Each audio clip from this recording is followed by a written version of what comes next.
Qwertykeys and Neo has made some of the most popular budget keyboards we have seen. The QK65, QK75, QK80, Neo 80, the list goes on and you probably have heard of one of these boards. But those were all keyboard kits, which means you had to assemble them yourself with switches and keycaps. But for the first time ever, they announced their very first pre-built keyboard, and trust me, this is one of the best pre-builds I have tried. Let me introduce to you the Evo80. With up to 10 different colorways, the one I have is the Nimbus variant.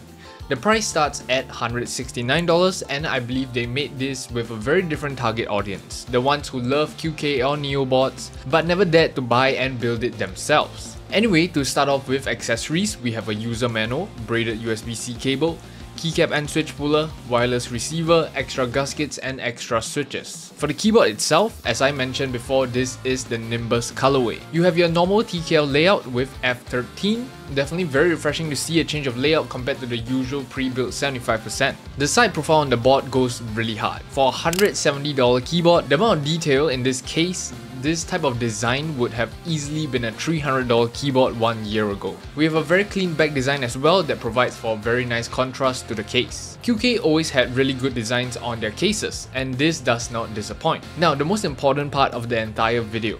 How does it sound right out of the box?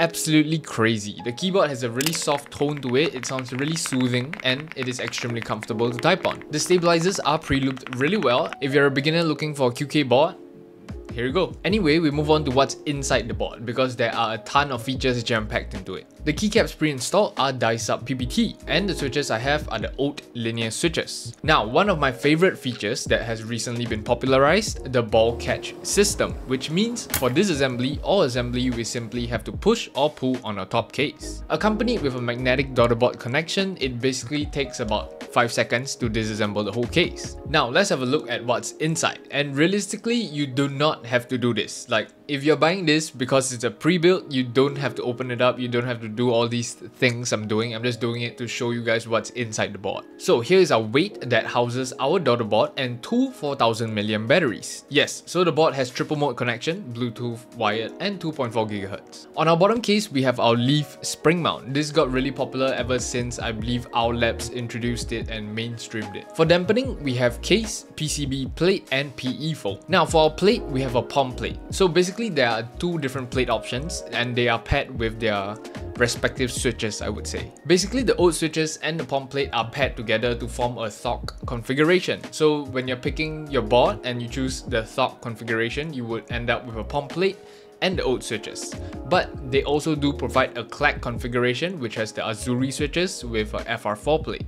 So when you're purchasing, it's really simple. All you have to do is choose THOC or clack. Really hard decision, to be honest. But I do like it because it makes it really simple for beginners. You literally just choose what sound profile you like. For stabilizers, we have our plate mounted stabilizers pre-looped really well, and to be fair, it's easier to work with pre-loop stabilizers as a beginner. Our PCB is a 5-pin hot swappable south-facing PCB with a healthy amount of flex cuts.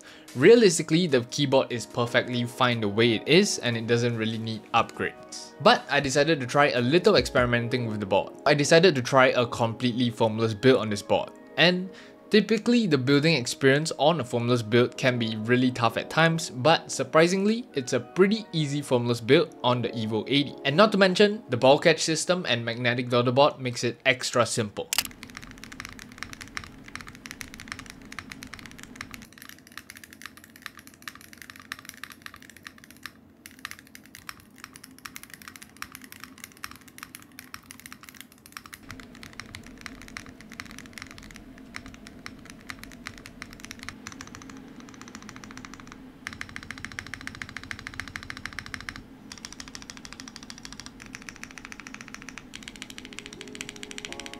I personally do prefer THOC over clack in terms of sound profile, but I think the board handled clack really well. Especially fully foamless, the board did really well. I do think that the board doesn't have to be completely configured in terms of foam just to get it to clack, even with the POM plate. So the best option is to make use of our hot swappable sockets and change out our switches to create a more clacky sound profile. Anyway, I reinstalled all of the foam and changed out the switches to the HMX Hibiscus switches, and here's how it sounds.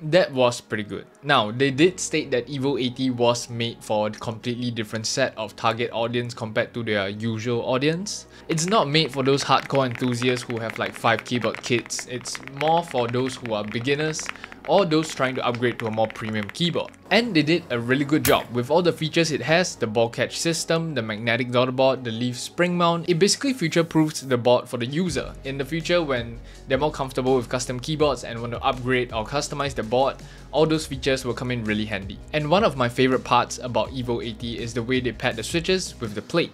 This makes it extremely simple for everyone out there who doesn't know what switches sound like what and what plate gives off what sound.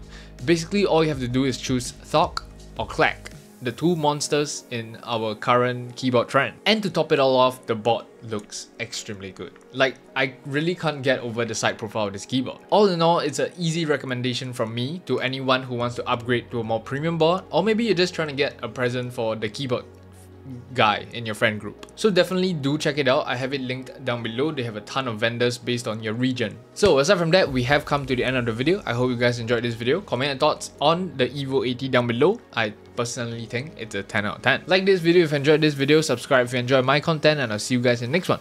Peace.